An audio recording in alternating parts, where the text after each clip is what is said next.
Hello, and welcome. And today we're having a little look at this new Tame Impala record, which has just come out.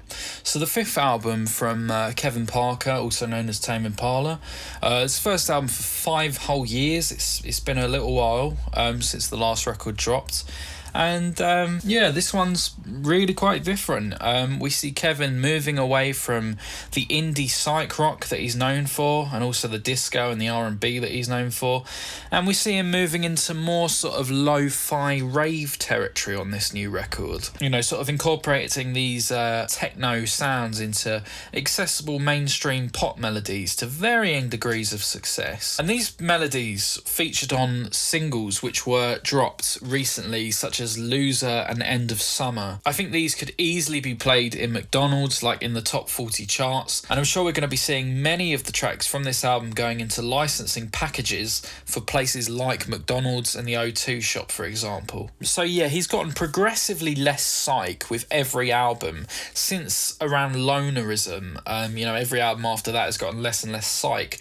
Tame Impala was initially known as a very sort of modern psychedelic project, to the point where on this new album I don't even think there's really a hint of psych. You know, it's just totally far removed from that. I mean, all the records sort of thread through and there's a bit of a theme going on, whereas this one I think is just quite far gone from everything else. Some of the stuff on this record is actually quite pleasant. You know, it's not a complete disaster. Of course, it's not anywhere near in the same league as classic records like Lonerism and Currents. I think we've all accepted that at this point, that we're never getting back the quality of those classic records. So this album came about when Kevin wanted to make an instrumental techno record and put it out anonymously, like some kind of cheesy analog Australian burial, because that's what he's into at the moment. But I think his team and his legal advisors probably did pull him to the side, kind of saying, Kevin, come on, turn this into a Tame Impala record, it'll be far more profitable. And that's exactly what he's done, and that's what we get.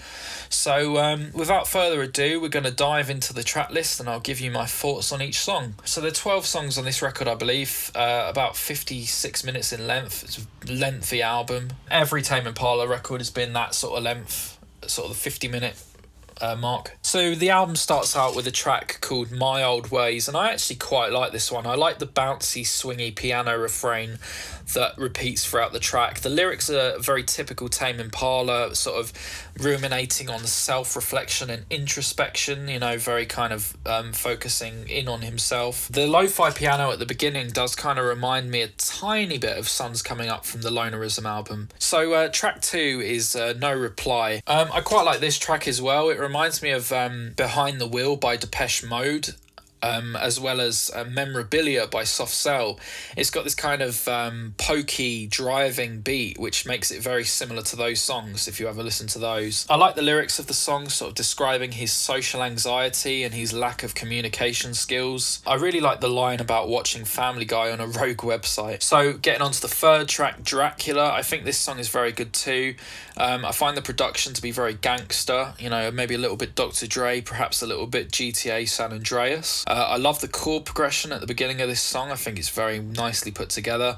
My only gripe with the song is that it gets slightly repetitive towards the end, which is an issue which I had with songs like Patience and Borderline from the last album cycle. Just a little bit too repetitive really towards the end, and that's something that we do see more of on this record. The next track is Loser. I think this is probably the best thing on the record. I really liked it as soon as it dropped initially as a single.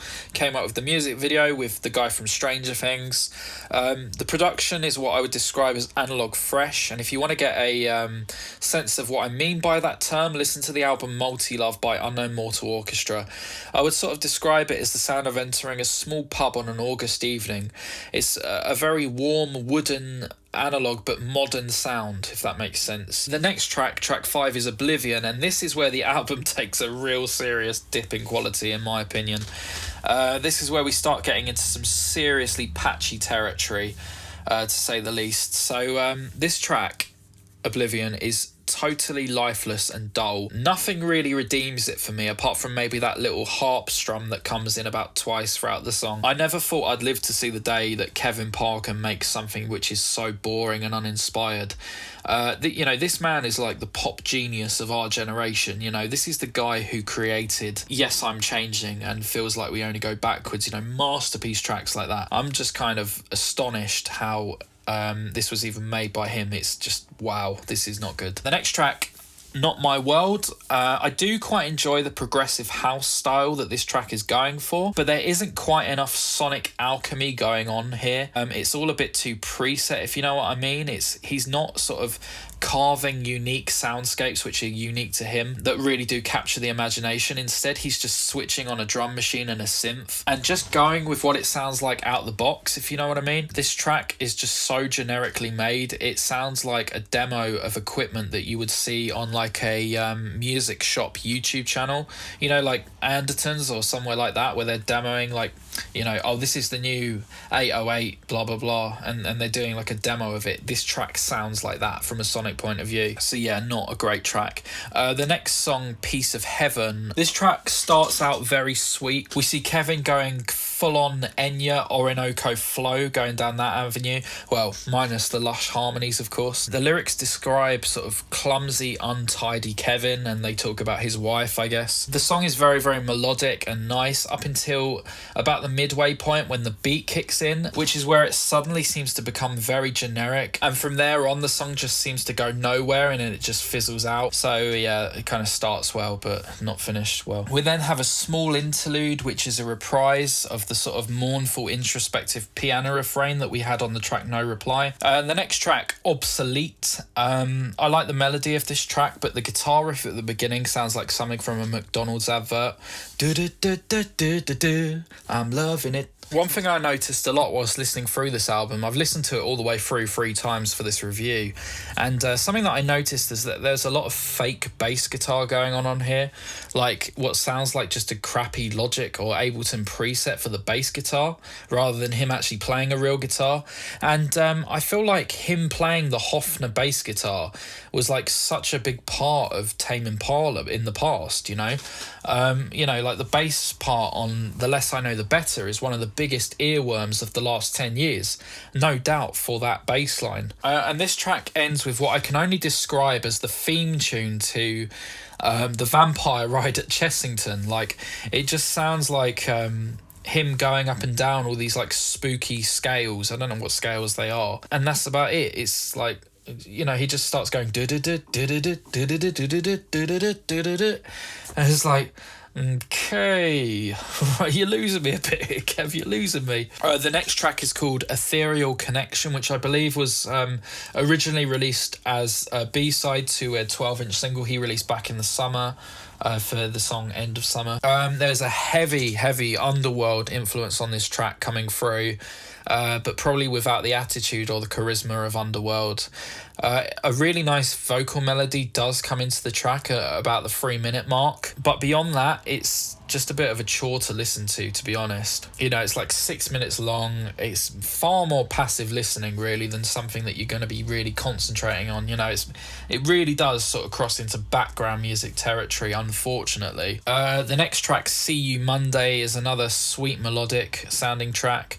Sounds a bit like a slower, less upbeat version of the track One More Time by The Cure. Like many of the other songs, it didn't hold my attention for very long. It's like the melody starts well, but sort of goes rogue and goes to some random other place, which doesn't hold my attention. The melody just goes on to some random other unengaging thing rather than keeping you interested. And this really boring electric piano comes into the song, which could have been replaced by a real piano and would have been a lot better. The next track is Afterthought. It sounds like the bass line on this track was just lifted from Thriller by Michael Jackson. It really does sound like it. I think this is one of the better songs on the album melodically. I like the sort of Pac-Man sounding synth effects as well as the triangle on the track. And then we finally get to the end of the album with the track End of Summer. And this was the first thing that we heard from the album, the first taste of the album, which Kevin dropped as a single and a music video back in July. And I remember when this came out, I remember speaking to about 7 different people that I know, all individual different people, and they all had the exact same opinion of this, which is that it's sort of very mid. You know, it's not bad, but it's also not particularly good. Just very mid, to be honest, especially for Tame Impala standards. That being said, I do like the chugging beat. I think it sounds quite cool, you know. But that's all I really got to say about it. So that's the tracks. So in a word, this record is very underwhelming, to say the least. I personally wasn't very underwhelmed by it because I didn't have high hopes for it. I wasn't expecting it to blow me away, you know, even just from the singles alone, but also the fact that I think I've just long moved on from the idea of new Tame Impala music connecting with me the same way the old stuff did. You know, it's been so many years since the last album, and even that was like years after what I would kind of consider to be the peak of Tame Impala with the first 3 records. I mean, some people would say the first 2 records are the peak. I think one of the big differences with this record compared to the first 4 Tame Impala albums is that it always seemed totally incredible to think that all this music was being recorded and performed by one man on his own, just in a house or in a bedroom or whatever. The other albums don't sound like that, you know. Everything is so meticulously recorded and layered and beautifully performed and produced with, you know, real proper perfectionism. Whereas this record actually does sound like something just made by a guy in a room.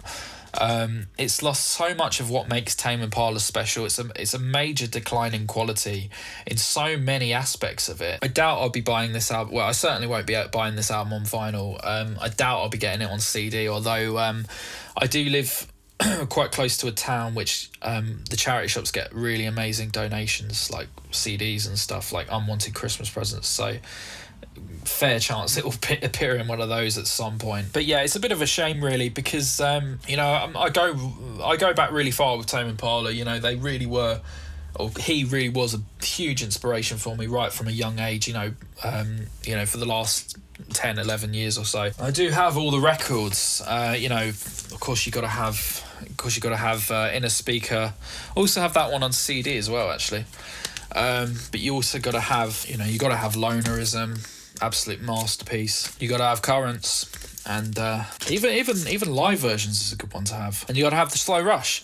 One thing with those first 4 albums is that all the album covers are so sort of expansive and really sort of reflect the sort of beautiful depth of the music. Well, the album cover for the new one, it doesn't even feel in line with the album covers of those ones.